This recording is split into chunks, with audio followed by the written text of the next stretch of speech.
Okay, welcome everyone to episode 11 of the View Dependent podcast, where we talk to people who are leading the charge in the world of 3D reconstruction with methods like Radiance Fields, including Gaussian Splatting. So on today's episode, we have two really exciting guests for you. We have both David Rhodes as well as Ruben Diaz, who have been developing GSOPs 2.0 originally individually and now as a collaborative effort, which we'll get into a little bit more. But some of the things that you can do once you put Gaussian splatting into the Houdini ecosystem is just incredible. So I'm excited to kind of show you guys and have a conversation around some of these things that you've been working on.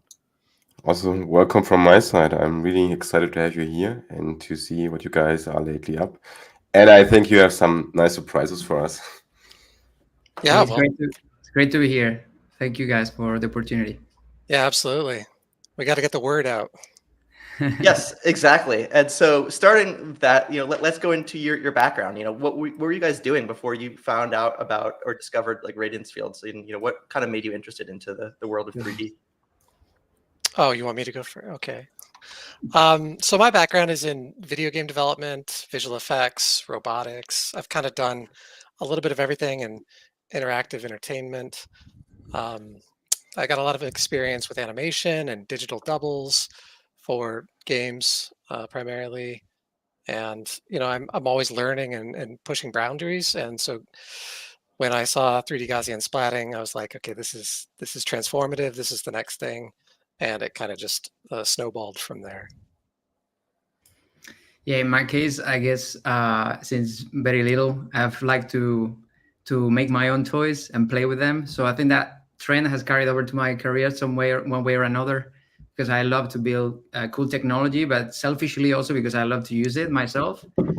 And this is something I guess I've done a bit of in my beginnings in video games and immersive media, but probably most significantly in my time in VFX working for films, where I was at the time focusing on cross simulation, which is a very interesting discipline because it gets you touching many different parts of the 3D pipeline. And many of those learnings I've carried over with me to what I'm doing now, which is synthetic data generation for ML companies. And, mixing the traditional with the novel approaches and having fun along the way. Cool. So maybe, do you remember what was your first moment when you saw anything of Radiance Fields like Nerve or Gaussian splatting? Where did you first encounter this tech? In my case, I think probably was during the dark days of COVID. I think I saw the early papers of probably the earlier implementations of nerves, and I thought, okay, that's cool. That's the highlight of the day. Every day was the same at the time, so that didn't take much to to grab my attention. But I didn't think much of it at the time because I didn't see an immediate way to make use of it. Also, the visual fidelity wasn't impressive at the time. But fast forward to when the INRIA paper came out, and I mean that blew me away. It was like so many possibilities immediately. It's like, okay, this is actually point clouds plus you could bring in all the things like I know of, and maybe I don't know. I got excited and I started to think about ways to play around with it. Yeah, I was following the work of Paul Debevic at the late stage at UC Berkeley back in 2012, 2013, as part of our work creating digital doubles for the video game Quantum Break at Remedy Entertainment. And then I saw the NVIDIA work that was released for nerfs. And kind of like Ruben, I didn't see an immediate use case because it was so heavy to train, and I working with that data and editing that data, using it for something after you've created it was a big challenge. And I think that's where, when I saw the paper from INRIA, I was like, this is it. This is kind of the magic transition moment. So. And so that kind of, led you both to start investigating, applications within Houdini. And so as part of that, I guess one of the things I'm curious about is like what initially caused that inspiration, and perhaps it'd also be helpful just to give an overview of what Houdini is for people who might not have ever tried it before. As I said, like when I realized that this was a big thing, I thought, okay, I better catch this wave.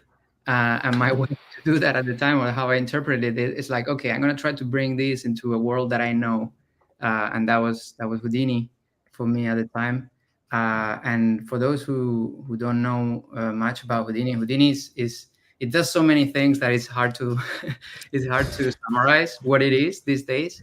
But it's in a way like it's used in film production, it's used in video games, it's used in in research, it's used across the board. It's like a procedural by design tool or package that what I love the most about it is that it allows you to focus on the problem that you're trying to solve at the right level of abstraction. It's so transparent and extensible that it made so much sense for something that is novel, such as neural view synthesis, novel view synthesis. So I thought, okay, these two things, and because of the way Houdini works internally, make a lot of sense, because it's designed to deal with point data at scale in a very efficient way. And that's what GSPLATs are under the hood anyway. So I thought, okay, maybe there are ways we can explore how these two come together.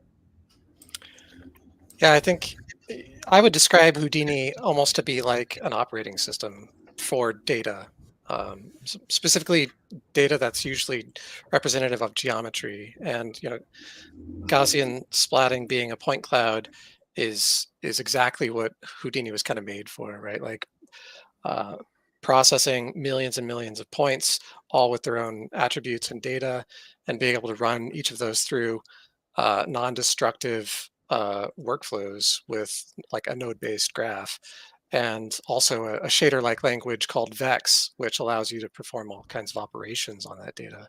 So it's super flexible. It's got Python integration, allows you to visualize your data in different ways. It's just I can't recommend it enough.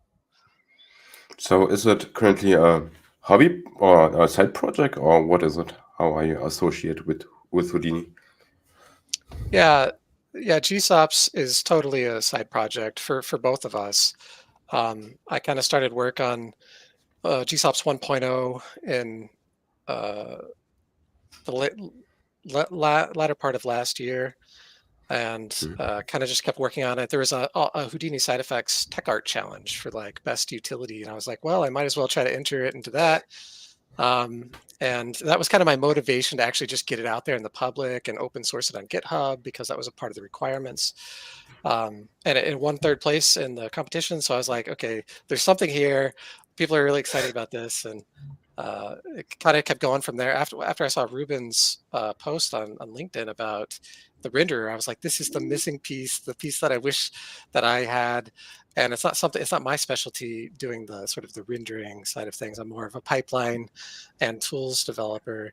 So to see it, I knew I had to reach out to him and ask if he wanted to work together.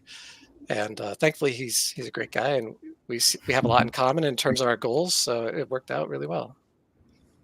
Yeah, it's one of my fun facts about GSOPs 2.0 is that the two of you did not know each other whatsoever prior to this, and despite that, you were both working on two pieces to the puzzle that are just so critical to one another too. So one of the questions I did have for both of you is that, like, Houdini obviously is a very powerful platform, and thus there's a lot that you could do with it. Was there a lot of like technical challenges and overhead like as a piece of that, or like how did you kind of decide what portions to tackle? For me, it's a funny one, right? Because what I had to do for this project, this is even before joining forces with David, it was very different in terms of the approach to solve the problem than what I normally do with Houdini. And this is because Houdini, it lets you do so much without having to go very deep into the technicalities of, like going down to the metal is not normally what you had to do.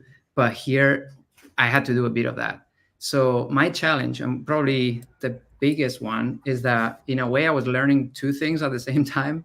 I was new to Gaussian splatting, but I was also new to this way of using Houdini, which it's like I was using the software development kit that it ships with, which they call HDK for Houdini development kit. And that means you had to program C++, shaders and all these things. in a much more lower level way that I would have normally done. So that's probably the biggest challenge from the beginning, I would say, in my case. And how you guys work together? So what is your way of collaboration? Do you use Discord or just WhatsApp? Whatever. It's evolved a bit, right? It's evolved a bit. Like at the beginning was just LinkedIn. So we got in touch on LinkedIn, and that carried over for a bit. But these days we've evolved that a bit, and we have Discord channel and a Trello board, which is really useful, especially being a side project. Is easy to forget what you're doing next. So the Trello board keeps things in check. So it's really useful. You have writing tickets? Yeah.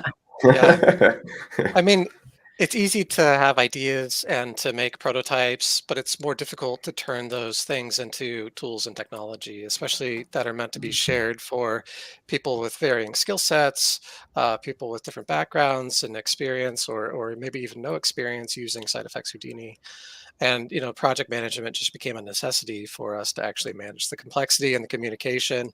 And so we've created a Discord server, which is we'll have more information about that later in this stream. But I think it's important that we have many opportunities to communicate and engage with not just each other as developers, but the rest of the community as well. And so one of the questions too that I had is, obviously there's so many powerful engines right now where you take a look at like Unreal Engine and Unity, Blender. Why did you want to focus on Houdini specifically? Yeah, I think when something's so obvious to you, it's sometimes a little bit hard to explain to others. But I've been preparing for this one, and at the risk of sounding like a fanboy, it's just Houdini is I was saying it before, it's like such a powerful package to produce content across many industries. And what makes it special is that it's transparent and extensible. And with such a novel field evolving so quickly, that makes a difference. And it's going to be really convenient to be able to keep up with with progress. SideFX themselves, they have this initiative, they call it labs, where they incubate new technologies, new workflows, they prototype ideas before they become mainstream.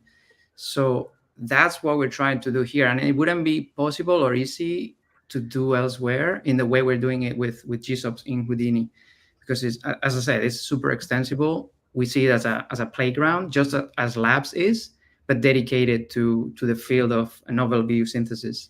And yeah, it's just really easy to prototype new ideas, make them fun, and yeah, let people play with them.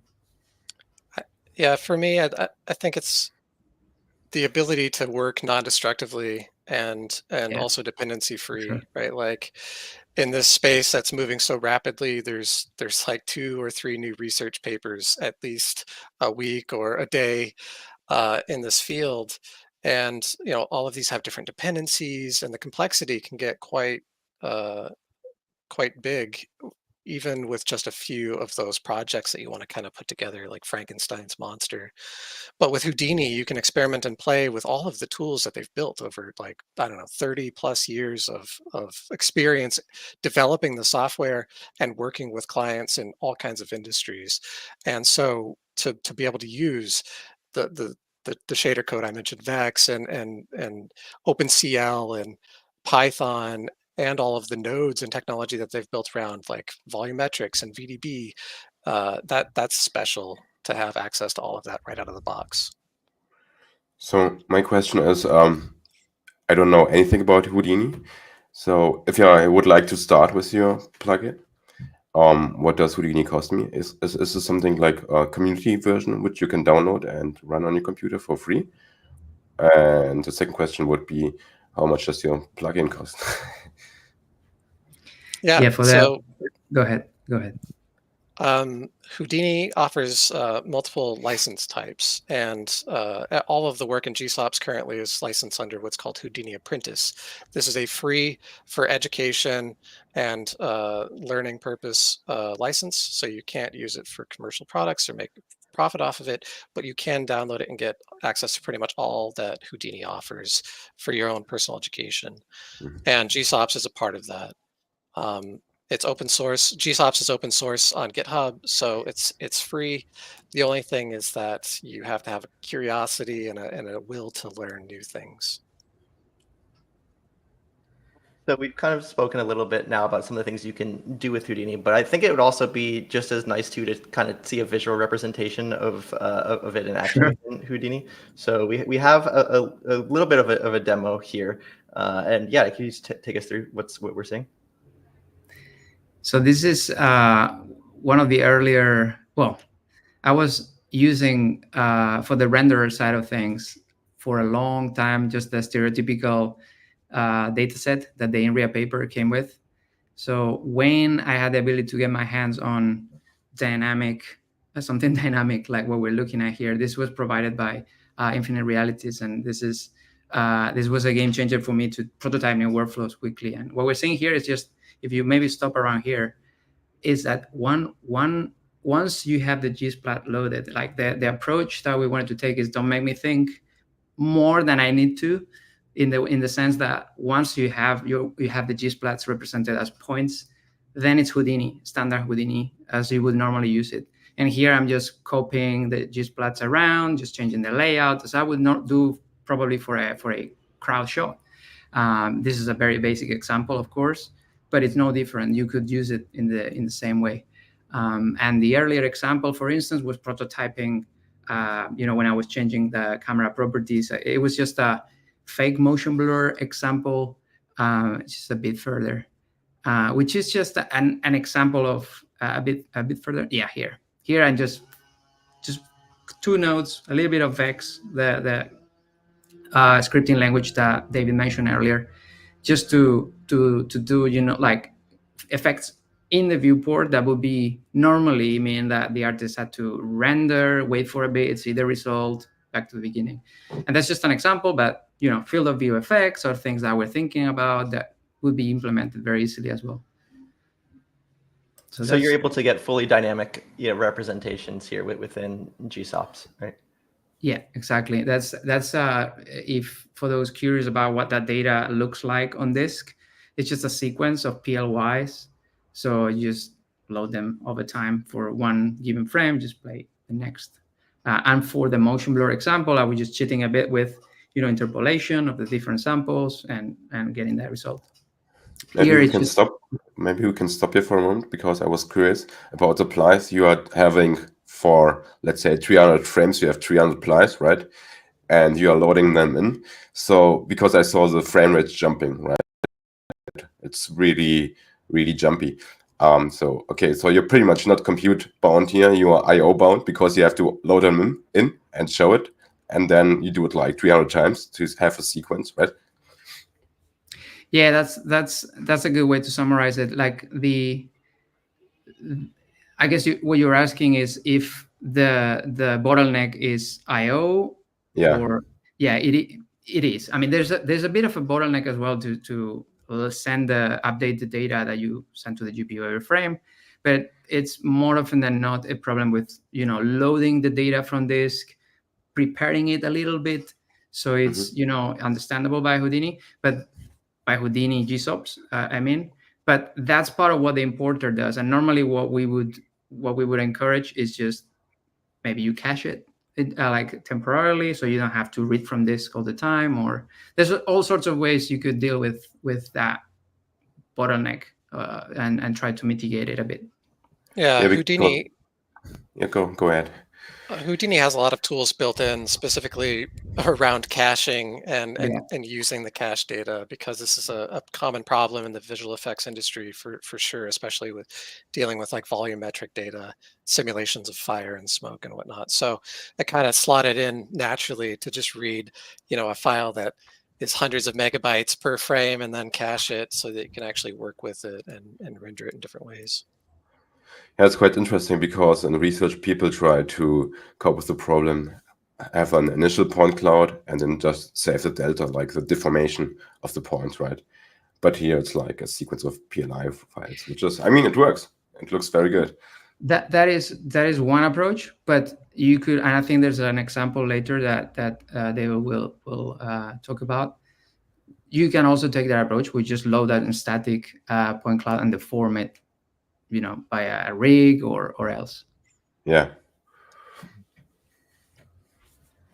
So we can take a look at the next example now. Too. Yeah, this is just a fun example, I guess, where I will combine like one of the standard scenes with the sequence and just moving them around, play a little bit with the timing and compositing the shot, and you get very, very close to final, final look working this way. Here, I'm just kind of trying to demonstrate that it's possible to, work with selection sets. Yeah, that's all right. Yeah, so working with selection sets and also in a non-destructive manner. So what I'm doing here is enabling nodes that do a specific set of operations on the data. This one is just adjusting the scale and the alpha of the splats in that selection set, and then the non-destructive nature of it. You can disable these nodes without breaking anything else that's downstream. So that allows automation and all kinds of fun effects that I think encourage experimentation and prototyping. So I think the next part through here is some of my favorite parts of what you can do with Houdini, and it's kind of like this melding a feature, which is very cool. Yeah, so I had this idea. I think it's pretty common in visual effects, like especially in intro sequences for films and whatnot, to kind of have this point cloud morphing effect. And this is a really easy job for Houdini, and skilled artists will understand how to make this kind of stuff. But we're going to build a digital asset that's like a recipe that just allows you to input, two splat scenes and target an attribute that each of the splats might have to understand how to map one to another in the other scene, and then the ability to just kind of blend them over time with effects like adjusting the size and the alpha over time. So you have a lot of control over how the two scenes blend and merge together. I think there were like 3 different examples there. It was all the same recipe. It just used different data to perform the interpolation between those scenes. And these are examples to show, like procedural examples, like driven by parameters. But in the same way, being here, you could just do a simulation, a particle simulation, or an explosion, or whatever. You could do like whatever you want to try, basically. Yeah, this one was actually just advected through like a 3D noise, like a it's an actual simulation. Yeah. There you go. Are these custom shaders, or is it a node-based system? Well, it's all built with like Houdini nodes and some Vex code. So it's a little bit of everything, but in that case, it's like I just find a splat that each splat should correspond to, or it could be like one to many, and then an attribute. So like if you can go back to the first example of the tree stump morphing into the garden table. This one is using like a radial calculation, so like splats that are in the same radial region get mapped to one another, and then it just interpolates based on how much of the timeline you have available. And that one there is using something called geodesic distance. So I've actually meshed those splat scenes, and I picked one point on each of the surface that are close to each other and said, for each point that's close in surface distance along that surface, then map it to the other one. And that's kind of why it looks like part of the log actually sinks into itself at the beginning of that. Right there. And this one is just a radial attribute.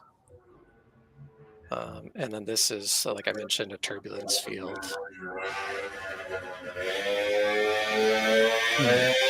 Got it. So we could take a look at some of the additional features and functionalities. This one kind of reminds me of like some of Simon Green's work with like Incident GP. I don't know if you've seen that, where it starts to like fold onto itself, or even I think for think it was Ever from Google had an example of like the world kind of spinning.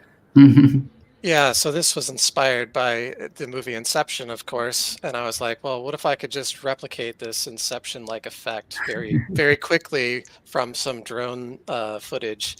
And thankfully, Drone Slingers let me use this the scan of a canal.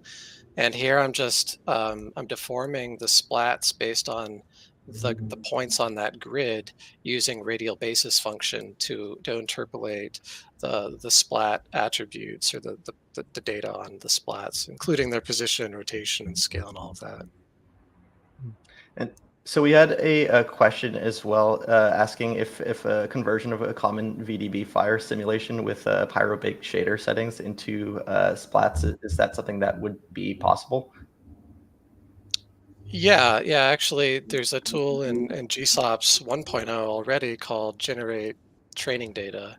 And this is a SOP node that allows you to generate cameras for which to render your model or your simulation. And then you can train that per frame to kind of make this like animation sequence of splats. So you'd be able to train one model per file. And the advantage of doing this with synthetic data means you can skip the structure from motion step and just give call map camera data directly to your training, right? So you have pixel perfect data, and that leads to increased quality and speed of calculation and all that stuff. I don't know if it's the most effective technique, but I do know that, like, for example, some game developers have used the tool to create volumetric clouds that are perhaps more performant than some of the other techniques that game developers use, like volumetric clouds. And there was also, I see another question in the chat. Maybe this is for you, Ruben, but is it Vulkan, the viewport output? Not right now, and the reason for that is pretty silly. It's because I've been developing recently on a Mac, and the Houdini version that ships for the Mac doesn't support Vulkan currently. That will change soon. But it's OpenGL at the moment. But there's no reason for not going to Vulkan very soon. Here's some additional ones. Oh, this is actually from Will, our guest from last week. Yeah, I saw this this model on LinkedIn, and I was like, oh, this is too beautiful not to. It looks amazing, this one, eh? Yeah. So here, what I'm demonstrating is something similar to the Generate Training Data node, except I want to use images rendered from each of those views, which is what you're seeing here, and project a rendered view from that camera back onto a geometry that was created from the splats. So this is a splat meshing technique and also a texture acquisition technique. So that's the point cloud that you get from all of those renders raycasted back to the mesh. And here's the difference between using the nearest splat color attribute as opposed to projecting the renders back onto the mesh and interpolating between multiple points instead. Looks awesome, yeah. So the mesh quality looks also really good. Yeah, it's quite easy to use, like I said, all kinds of built-in techniques. In Houdini, for example, the VDB implementation, working with sparse voxels effectively, to be able to mesh, and excellent tools that have already been built by Houdini developers that came before us and are still working in the industry that solve hard problems like how to fill in holes that you get in the surface of splats. I want to say that a lot of researchers are working to solve this problem of kind of meshing splats, and that's all great work, and I think it's very valuable. But the thing about Houdini that's really special here is that I don't have any dependencies, right? Like, it's just me kind of playing around with this. And what I'm planning to do is create multiple individual tools and recipes for you to kind of customize it for the scene that you have that you want to convert into a mesh. And people ask, well, why do you want to do that? And I think it's a different answer for everybody's use case, right? Some people want to use these for proxy meshes, for white boxing or previs. Some people want to use them for volumetric capture, perhaps. Some of them want to use it for just the ease of use, right? So you don't have to do Gaussian splatting plus photogrammetry. But also, when you have this mesh, this underlying mesh data that you can bind your splats to, which we'll see in the video in a moment, it opens up a whole world of possibilities what you can do with it. Okay. Yeah. So this is an example of like a point light implementation. It's just basic Lambertian, reflections model. I'm changing the color and location of it because I generated a mesh out of the splats for this. So we can get normals and we transfer the normals directly to the splats. And then we just do the lighting calculation based on the position of the point light, how far away it is with its attenuation and all of that. And despite some of these being like research problems, like there's a pragmatic way forward in the meantime, and that's thanks to like having so many possibilities in here built in. But in this case, you have the mesh, right? And then you attach like a lot of small Gaussians to the mesh, so it's not like multiple layers. It's maybe like you have small triangles, very, very tiny triangles, where you have basically maybe like one Gaussian per vertex or something like this. Is this what you're doing? No. In fact, the mesh that all of the splats are bound to is a proxy mesh that's even lighter weight than the mesh that was used to generate the normals for relighting. Because I wanted it to be easy and fast to animate and rig. And so I just did like a poly reduce or a remesh operation on the high resolution mesh to generate the proxy mesh. And then I just threw that into Mixamo to generate a skeleton rig and brought it back into Houdini for animation, retargeting, and all of that. So in GSOPs, there's a node called, I think it's Gaussian splats deform or something like that. And you can pass in your splats, your bind pose or your rest pose, and then the animated pose of another mesh. And for each splat, we find the nearest primitive and bind it to it. So we decompose the transformation matrix that primitive, that triangle or that quad goes through. And we do the same thing to the splats that are bound to it. It's kind of a naive implementation right now. So I'm thinking about implementing a more elegant solution that uses like a weighted distribution of nearby primitives. And sometimes this can cause issues with deforming splats because you might have like long, narrow splats that are right in an area of deformation, like a hinge joint, and you start to see it's kind of spike out, right? So we can use procedural techniques to identify those types of splats and like procedurally split them, keeping the same properties so that they would actually deform to different primitive. They would bind to different primitives. Okay. Yeah. So this is just showing that I have a rig on this that's actually deforming the mesh itself, but the splats are bound to the mesh and therefore deforming them, and also with real-time point light there.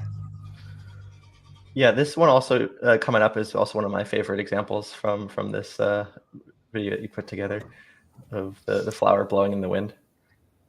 Yeah, so Naren Jones provided this beautiful model for me. And this I made this video before we had Ruben's awesome renderer, but it would have been so much easier to make this animation if I had been able to see what I was doing in the viewport like we are now. And render that at practically like real-time frame rates, So I just got the PLY file and I procedurally meshed this. And then from the mesh, I procedurally extracted a skeleton, like a 3D skeleton using SideFX Labs tools. And then using that skeleton, I was able to automatically generate skin weights for the mesh, and then I bound the splats back to the mesh. So everything there was like procedurally generated. There was no manual rigging or anything like that. Oh, pretty cool. And there's just an example of it. I'm not much of a motion designer, but this was just kind of my stab at doing some simple motion design using splat models. Like, okay, now you have them, you can deform them. Can you make, like, I don't know, a James Bond movie intro sequence, or something like that, right? So just a fun experiment. I'm sure somebody more experienced with motion graphics and motion design, or somebody using MOPS, which is like another plugin set for Houdini, stands for motion operators, would be able to create stuff like that very quickly. These examples with the Dandelion bring good memories, because it's probably one of the earlier examples where we started to work together, and David started to use the renderer before we brought it together a little bit more officially. And when he was sending me, the earlier results, I was thinking, oh, this actually works like pretty nicely, and they bring good memories. They're I think it looks pretty nice. What actually do we see here? I mean, I don't understand. We have a splat, right? And then what's happening? Yeah, I didn't want to talk over Ruben, but if you start from the beginning of this, I can kind of talk through what's happening. So it should change in just a sec. Yeah. So I got this scan of a dandelion seed head from Miko. I'm identifying using feature analysis, like statistics, the actual seeds based on like color, size, alpha, all of that. And then I'm procedurally selecting what is attached to the seed, the fluff part and the seed and the stem, that's all attached. And here just seeing all of the individual seeds separated so that I could simulate them using rigid body simulations, applying gravity and like a turbulence field for wind simulation. And then here you're seeing the actual splat model that has been simulated. So I split all the splats around out, and then I bound the splats that each rigid body hole had here. And then, yeah, now you've got visual effects from splats. Is this RGB, or is it based on spherical harmonics? I'm sorry, I don't understand the question. The colors you're using here is it RGBs, or are you supporting also spherical harmonics for the splats? Yeah. Ruben's implemented support for spherical harmonics. Maybe when you did that test, we still had there was a bit of an issue with rotation, and obviously with fully dynamic scenes, you want spherical harmonic rotation to be spot on. But yeah, that's the idea. Yeah, that's definitely a feature that we. Yeah, that's a good point. I think that was made before we had the spherical harmonics. Like if you rotate the model, right, your spherical harmonics need to be updated, and that wasn't a feature when I created that. So I probably either disabled spherical harmonics in that render, or just ignored the color artifacts that occur as a result of doing the scene composition and rotating the model. Yeah, because if you don't rotate them, they look very weird. And in this case, you also rotate parts of the flower which is not captured from outside because it's included, right? So some parts are not captured. So there is basically no information, and it looks anyway good. Yeah, so Ruben has actually already started on this for GSOPs 2.0. You'll have the ability to rotate spherical harmonics when you transform the splat model, both from a scene perspective, like the whole scene and object, and also from an individual splat perspective. This means that, for example, all the animation examples that you might have seen before and earlier in the video, they didn't have spherical harmonics updating when the model deformed, but that will be a feature in GSOPs 2.0. And so now we've made it through, quite a few of the visual examples too. I also just kind of want to go through more bluntly, like what's something that you want people who currently are using Houdini, either in the entertainment industry or just for their own individual workflows, to know about what GSOPs can do? I would say that it's Gaussian splatting perhaps might not be ready for everything, but it's really ready for some things. Just the fact that GSOPs is putting this technique in a well-proven software package that people are already using and they already know, and they can use all these other things that we've shown in videos and many, many more. It's something like it's out there and many people might not know about. So I think it's worth giving it a go. Many use cases come to mind, like for instance in VFX, virtual production, or even crowd work where you have to put, like digital people right behind, the plate.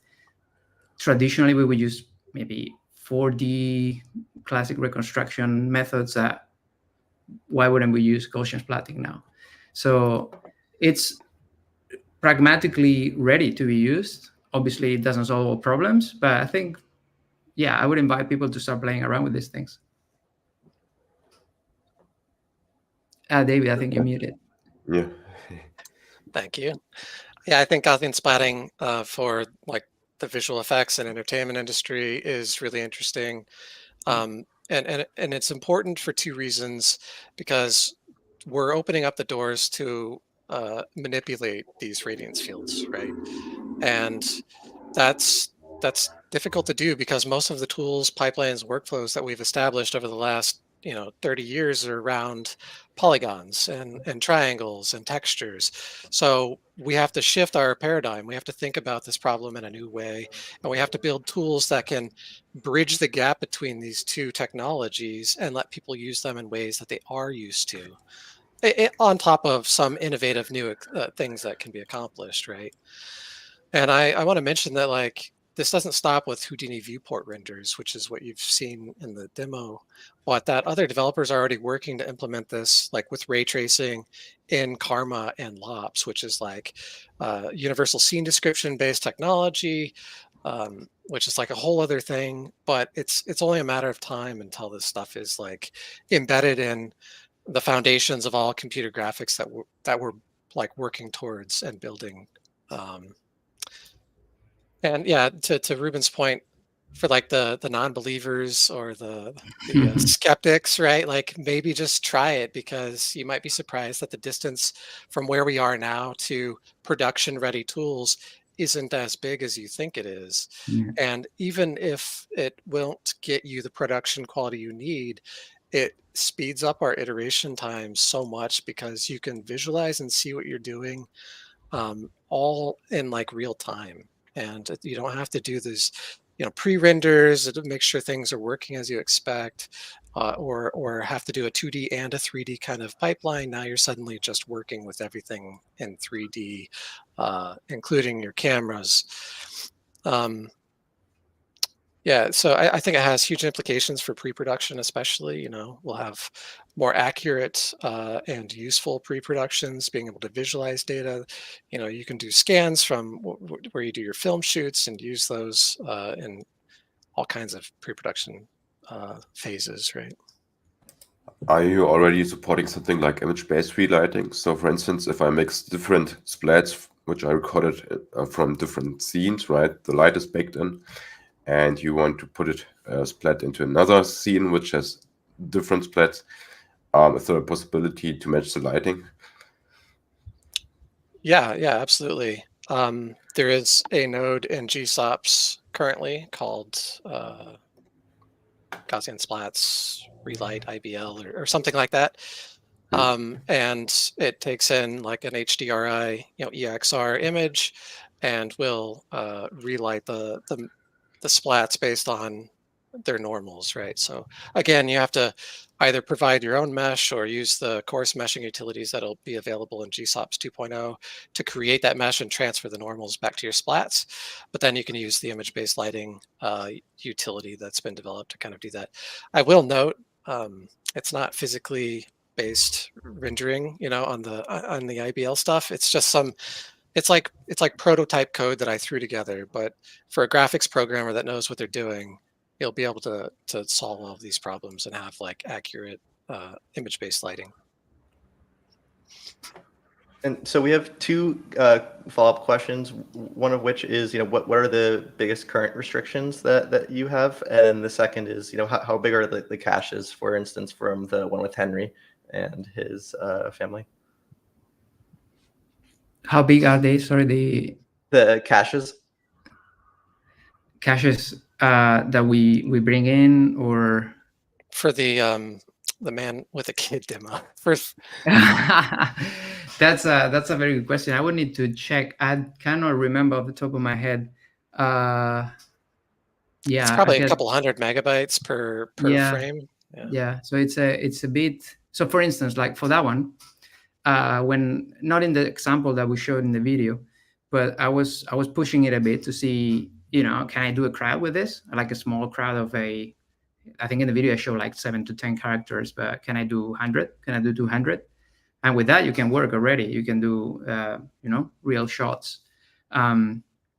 So what I did is to cheat a bit, and perhaps for the ones that are further away from camera, I would remove the most transparent splats procedurally based on distance from point of view, or like maybe if they're more occluded, I just remove what's behind the what's not right facing towards the camera. So I was cheating a bit because yes, on the point count, perhaps it was you still got to find some trade-offs, because 200 megabytes, you start multiplying by the amount of for a crowd shot, it's probably prohibitive, but depending on what you're doing, might be okay with that. For instance, like also one technique that I use when I'm staging and working live before I go for the final look, it's just I remove the spherical harmonics, and that in Houdini you can do very easily by removing the attribute, and then all of a sudden you don't have to send all the information to the GPU. You are just sending half of it, and everything is snappier. And then when it matters, you bring it back. So you have all these ways to find trade-offs to suit your workflow. Yeah, and even for production, if you have a kind of dynamic scene which you can mix with different characters, right, in a scene. So you build your environment and then you mix in the characters, and your environment could be also a mesh. But the new possibilities like video-to-video diffusion models, which you can apply on top. I mean, this is something which might already fix a lot of shortcomings for production right now. Yeah. And do you support this kind of natively? Not the plugin, but Houdini, is it supporting any type of diffusion so that you can also apply it with a node on top? I'm not sure if that particular case is supported, but they have the same way GSOPs exists. There is MLOps, which is machine learning operators, which they integrate a lot of machine learning models, in a Houdini-esque way. So I wouldn't be surprised if this was like a lot easier than you would think in Houdini. I'm not sure if you, David, are familiar with these being available already in Houdini? Yeah, we actually spoke with the developers of MLOps.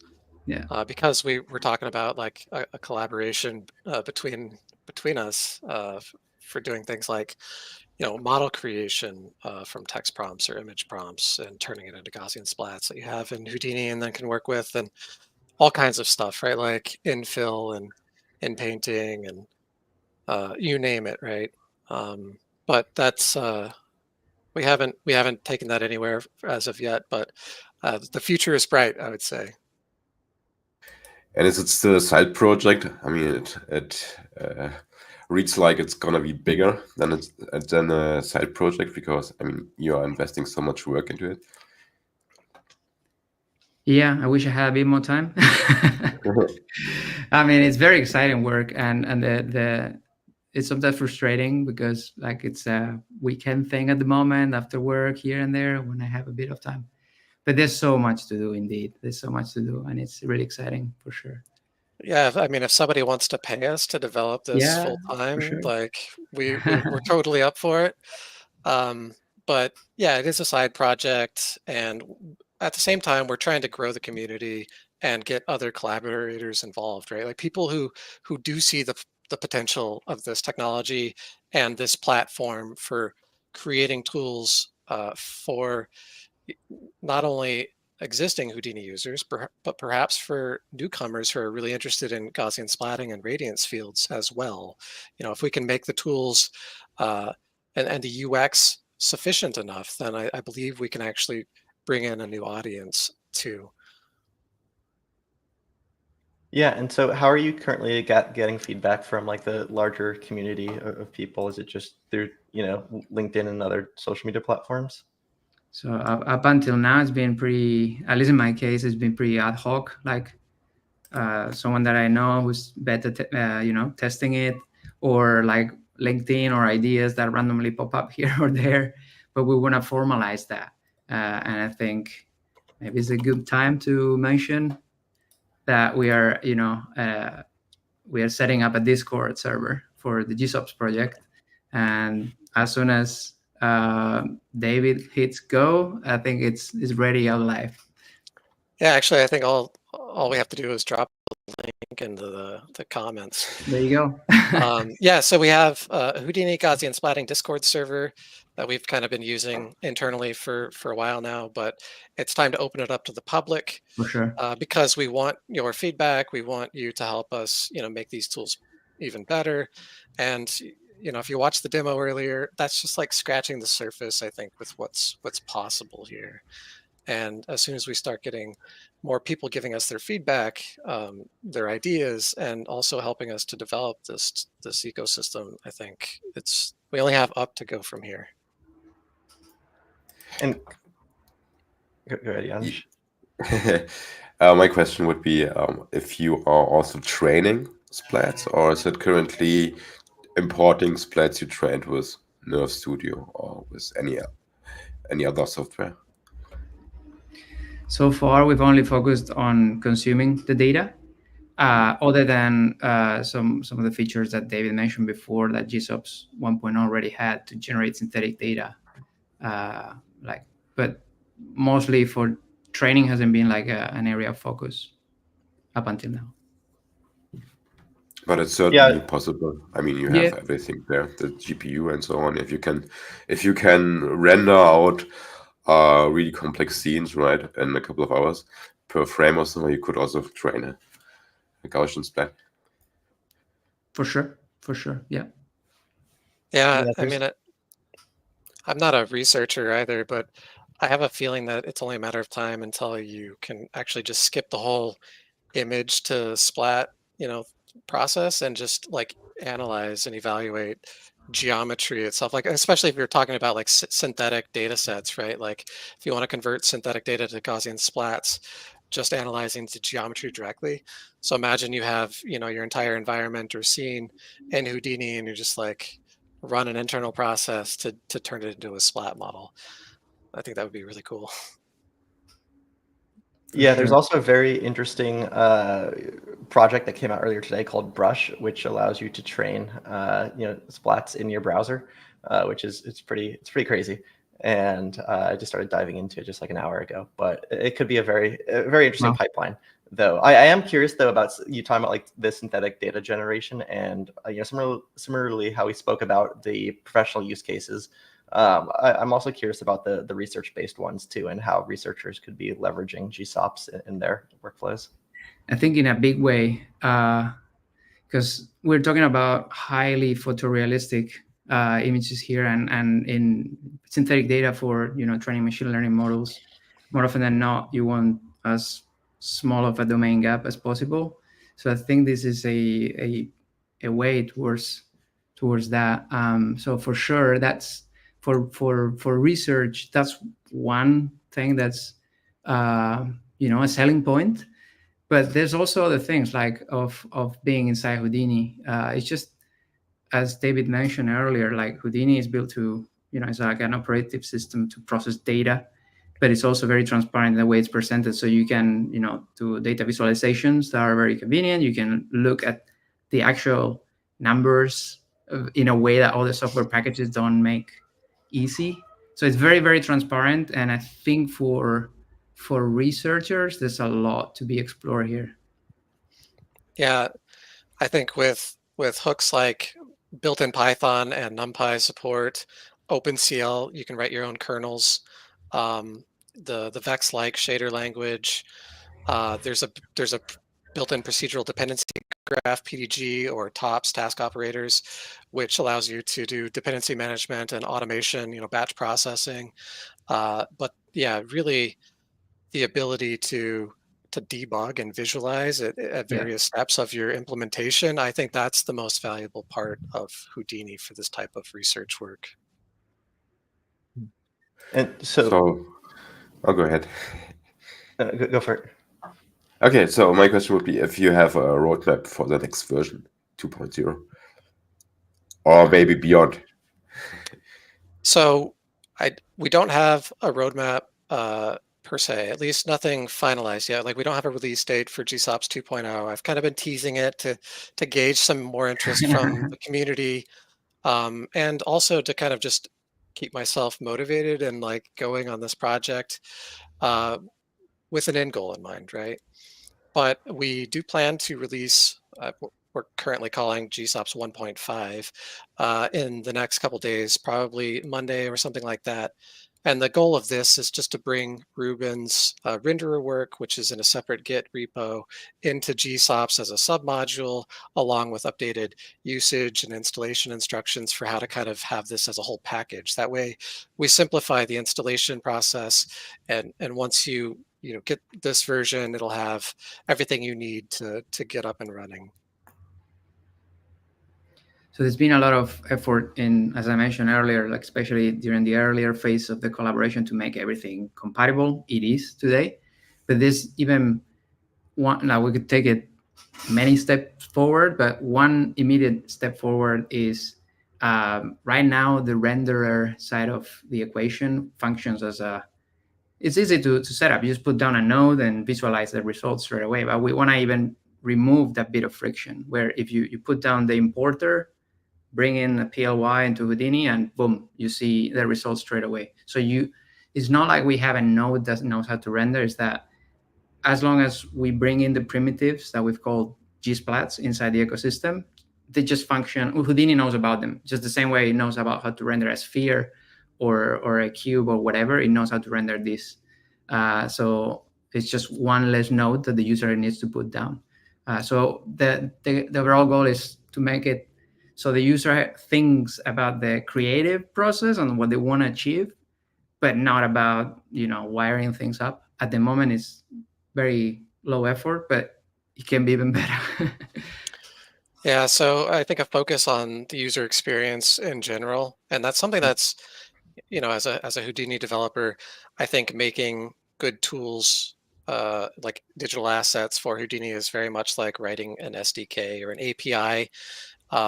It's difficult to balance complexity with usability, and like preventing opportunities for you to shoot yourself in the foot with like convoluted workflows or what have you.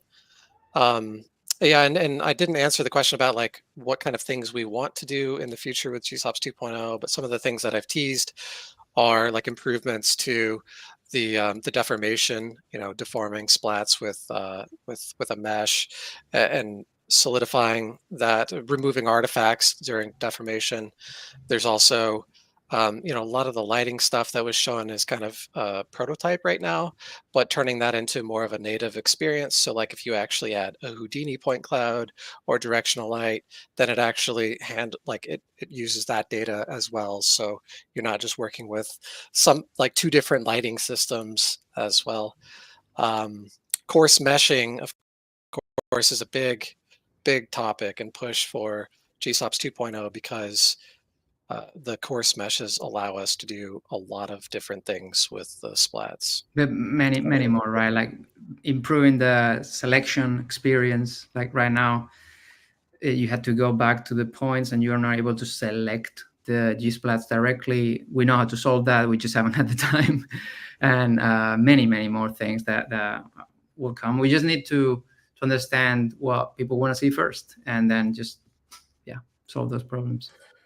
So if somebody wants to contribute to your project or help you with the dev work, how would he go about it? Just create a pull request on GitHub? Or what would you like to see?